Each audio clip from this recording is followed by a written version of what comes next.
Yo guys, what is good here? I'd like to go ahead and start off this video by saying Merry Christmas to those out there who celebrate.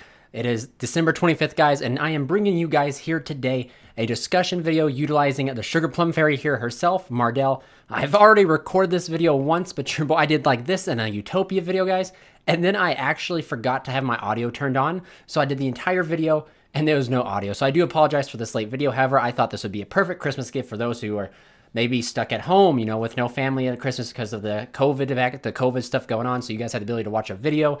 And then maybe you guys are stuck with family, you need a way to escape. Here you guys go. So if you guys don't know, I've been hitting Plant Link here pretty hard, or Sun Avalon as it's called, and they've been a lot of things pop up in the comments section. One of those have been, what do you do if you open Mardel? And then when I was not playing Mardel, people have or were always like, why don't you play it? Now that I am playing it, a lot of you guys are like, oh, it's a brick, don't play it. So I am going to play it. I do plan to play it because I'll explain why moving forward.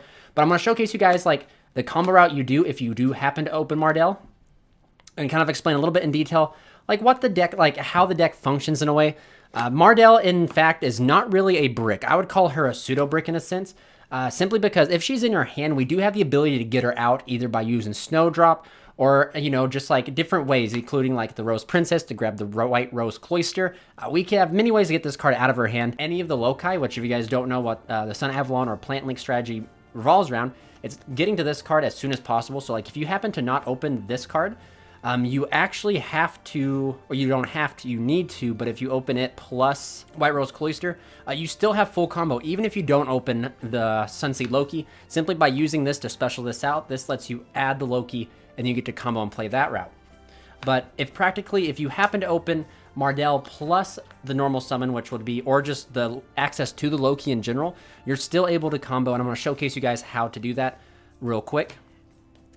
So this is probably the biggest, so like this is also another reason that we play Mardel, and that is because Mardel facilitates the one card combo, which is this, the Loki here, all on her own. If you don't play Mardel, the card combo is more like, I think it's 1.5 to 2 cards, and you want to have like a solid 1-card combo.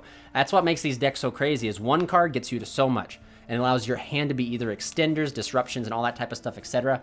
So I'm going to showcase you guys real quick, just by opening the Loki plus the Mardel, how you can play by seeing this card with this. So take note, this right here can be also, there's another route to do this, which I will show you if you open like Rose Princess or White Rose Cloister plus add it into the equation here. And then I will also show you the White Rose Cloister just plus Mardel that allows you to play that way. Drop the card. I do also want to apologize, guys. I'm recording this right now after working a 12-hour shift overnight, so if my speech is a little scrambled or something like that, I do apologize. I'm going to do my best to be clear and like articulate pretty good, but guys, my brain's fried here, so just bear with me, and let's go ahead and jump into the video, shall we? Wow, and it begins. Let's go ahead and jump into the combo, shall we? So you go ahead and normal summon the Loki. The immediate thing we always do with Loki is we turn it into Drius here. And Drius adds us on summon the Sunvine Sowing. I almost said it doesn't do anything on summon. And a lot of people have been wondering is if Sowing gets Ash, do we have the ability to play through that? And I'm going to tell you yes and no. If your hand is mediocre to good, you can play through the Sowing getting hit. But if your hand is bad, just like any other strategy that exists out there, you're not going to be able to play through it as well. But you're going to go and activate the Sowing, summoning out from the deck your Twin. There we go. Twin comes out, and then you construct your chain links like this. Chain link 2, chain link 1, summoning out your Sunvine Healer because, you know, like, we're hurting. We're hurting for some life points, and we're going to gain them. So this comes 2-1, summon back out the Loki. Go ahead and use Healer to target this. This gives you 400, putting us at 84. You go ahead and turn these two here into Jasmine. You then use Jasmine's effect to tribute the Sunseed Twin to summon out your Laurel. Laurel comes out, and if you want to, you can hold the Loki, and you can turn Laurel here into another Drius, or Drius here, but you don't have to. You can go ahead, and if you want to get the double search, link both these off here for your, where's it at? There we go. Jasmine, you gain 500 life, putting you at, I think, 89, but since you gain life, both the Jasmines trigger, allowing you to add yourself I think we go for Snowdrop and the Rose Lover. Wherever she's at. Rose Girl, excuse me. So these cards are in your hand. Then you're forced to go ahead and use Snowdrop by tributing the Jasmine away. And then this will also trigger the Rose Girl since a card was plant monster was sent to the graveyard. So you get to summon this, and then Rika will resolve summoning this, and then on a separate chain you get to summon this, and then Mardel will trigger, adding yourself Mudan. You can go ahead and activate Mudan here to tribute the generator to summon herself here. There is another play line that you can do. You can technically keep this and like tribute the Rose Girl, and then keep Mardel out, and then use the Teardrop or Snowdrop to target the Mardel, so all plant monsters become level 9, and then you can overlay and make the Sacred Tree Beast of the Forest, which is the Tree Deer is what I call it. But for this video, we're actually going to keep the Rose Girl here, and we're going to tribute this to summon out Mudan. Mudan is going to grab us the Rika Sheet, which is the Crackdown / Impermanence card that we have access to. Go ahead and activate Snowdrop to target herself, and make yourself here the Teardrop, Queen of the Rika Fairies. You go ahead and turn these guys here into your Melis, and then Melis will bring out your Loki, and then you go here for Begalancer, the Resurgent. So this right here is what you get with just opening Mardel in your opening hand. So as you can see, you still get the full combo, which is not like, that's insane. It even gets better if you happen to not have to use your normal summon the Loki. You can actually add Cactus Bouncer to be your normal summon, which you guys of course will have other cards in your hand, so like you can afford to make Cactus Bouncer your normal summon, which almost solidifies this board even more. But that's what I was bringing up earlier in the video. Mardel, as you can see, is not really a hard brick in the deck. It's a pseudo brick. It's a card we don't want to see in our opening hand, and it causes some confliction in the combo line if seeing it, but we still get to play. It doesn't say, oh, we saw Mardel, we lose. Please remember, guys, if you guys want to help support the channel, please check out the links down in the description below. Please also, if you guys haven't already, ding that notification bell so that you guys don't miss whenever I go live. I try to live stream once or twice a week as scheduled, depending. But more importantly, if you guys want to really directly support the channel, hit that join button, become a member, get access to exclusive perks and rewards, and the live streams. When my live streams are done, they go up right for members to be able to watch in case they missed it due to the time change or just life in general. And then finally, if you guys are shopping on TCG Player, please use the TCG Player affiliate link down below. It will help go right back into the channel. So without further ado, let's just get right back into the video. Whereas Cactus Bouncer here is an actual literal brick in the deck. The only utility this card has, if you see it in your opening hand, is you either have to normal summon it, or you pitch it with the Sunvine Shrine.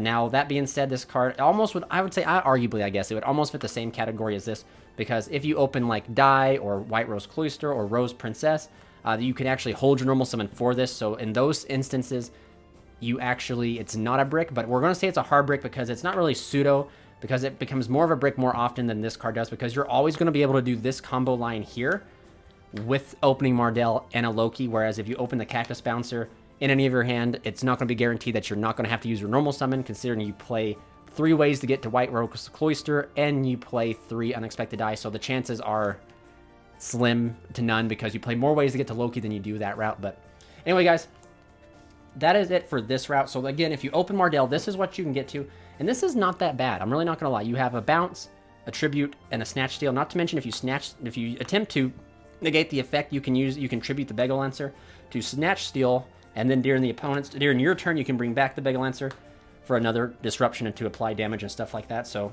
you do get a lot of power out of just by opening the Mardel. So it's not entirely a brick in your hand. So yeah, we'll go ahead and jump into, I'll show you guys like what happens when you just open like Mardel plus like Rose Princess, I believe is its card, or just White Rose Cloister. And I'll show you guys like how you can play in that scenario. And that scenario does take your normal summon. But again, it's the same combo line, kind of, but you're summoning Mardel early, which does like mess up your sequencing a little bit by having to summon the Mardel early. So we will show you guys like that route here. So we'll go ahead and go here. So like this right here could be White Rose Cloister, but I really like this card. This card is like an extender in 2 different ways. Going first, you allow it to pitch it to grab the Cloister, which extends, and then going second, you can special summon it. And it is a plan extender for you to like have on field. But if you open Mardel plus any way to the White Rose Cloister, like I said, opening it or getting this card, you're going to still have combo. And I'll show you guys real quick how you do that. But do take note, like if you do happen to open up just a very bad hand, like Mardel's in your hand, it is going to be what it is, guys. Like there's no magical way to play through it. It's literally like Sword Soul being super consistent, but if you don't open any Sword Soul cards or any 10E cards to be able to get into your worm side, you're not going to play the game. So there's like, I don't want to see those comments coming down below of, oh, what if you open this card with it? Like, if you have any way to get to Loki, you have no combo. But more than half of your deck is getting to Loki. But so anyway, you're going to start your combo off here by pitching White Rose Princess. Grab yourself the Cloister. You're going to activate the Cloister. Then you're going to use Cloister's effect to summon out the Mardel. Mardel will then grab you on summon the Loki. Then you go ahead and normal summon the Loki. And then do take note, I guess, another note to take here is if you have Loki already in your hand, like this is your combo hand, or something like this, if this in some sort of iteration is your hand, you're always going to special summon out the Loki using White Rose. Don't summon out Mardel first, because you're going to be able to do the same combo line I just showed you by holding the Mardel in your hand. You just get to do everything without normal summoning, so you get to add that Cactus Bouncer, which allows you to lock your opponent from special summoning. But anyway, we do this right here. You go ahead and normal summon the Loki, link it off here for your Drius, wherever it is at. There we go, Drius. Drius will grab you Sowing. And like I said, I do plan to do a video because like I've been hitting this deck really hard, guys. Like I think everyone's sleeping on this deck. If any of you guys are not like getting involved in this deck is literally the tree's knees, guys. Pun intended. This deck is the tree's knees. The Lorax respects this deck for multiple reasons. And you know what? The Lorax says, respect the trees or I'm going to break your knees. And that's a promise. And you guys also know what else is funny? What's something during Christmas time that people always have? Christmas tree. Coincidence? Think not. But anyway, add the Sowing. That's like my fried brain from working 12 plus hours overnight. Sorry, I apologize you guys have to deal with that. We'll go ahead and activate Sowing here.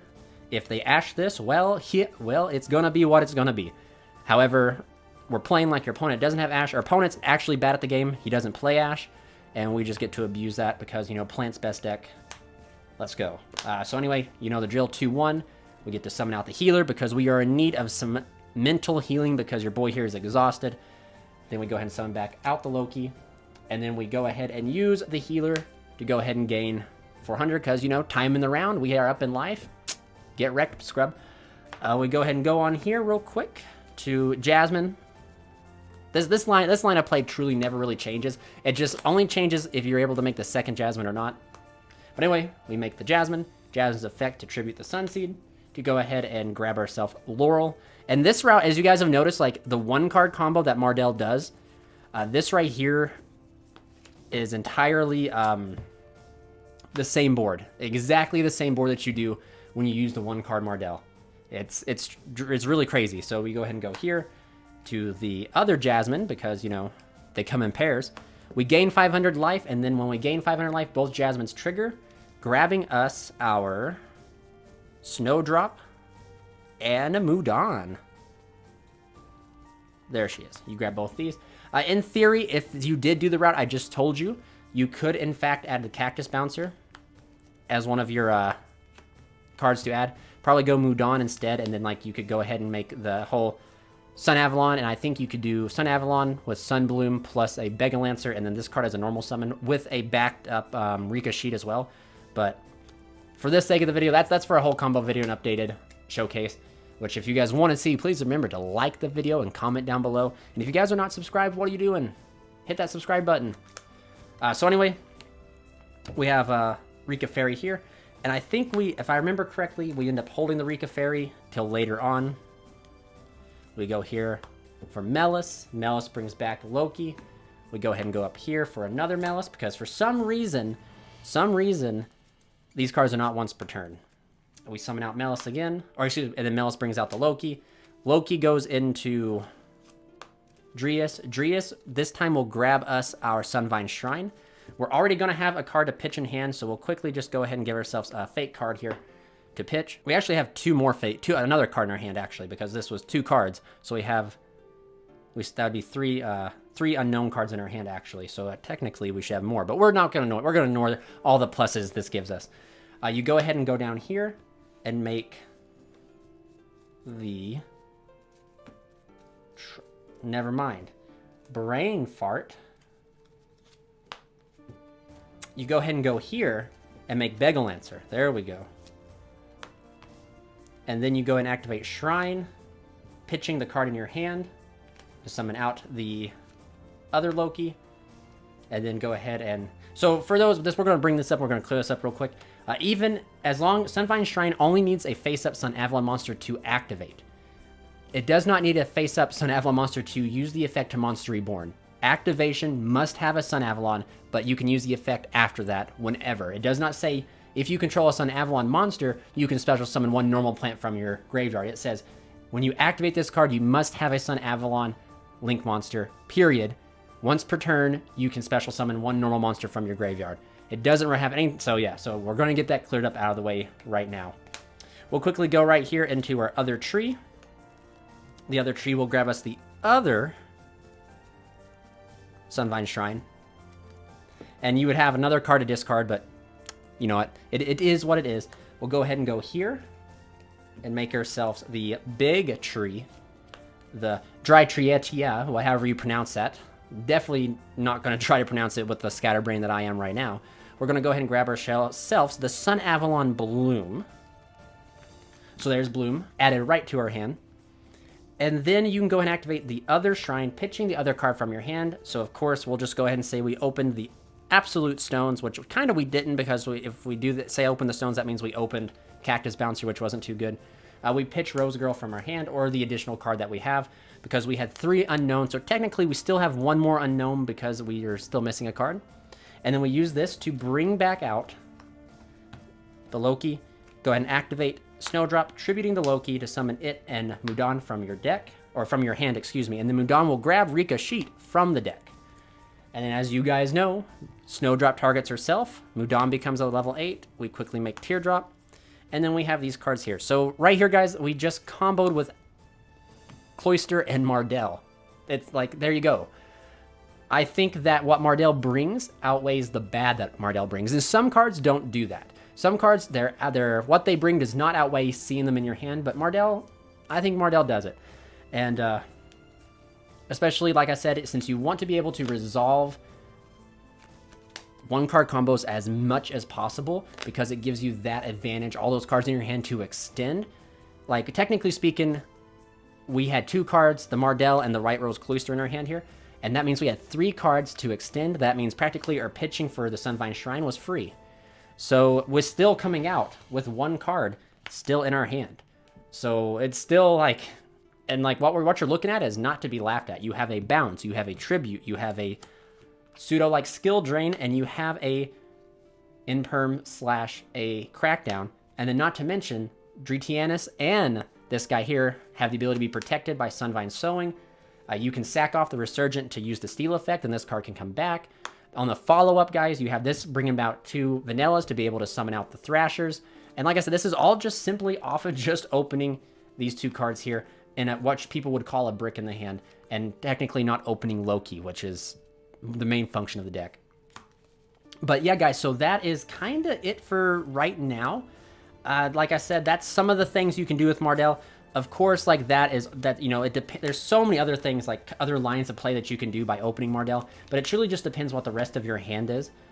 Like Mardel is just one of those cards where, like I said, she's a pseudo brick because she's part of the combo line, but she makes the combo line go differently if we see her. It's not like and she's not as bad. Like, I'm trying to think of a card that would be close to Mardel, and I'm thinking of Coltwing in Infernobles, but even then, this card is not that bad like Coltwing. It's really crazy that I think that people don't like people, now that I'm playing this card, people are like, don't play this card, it's a brick.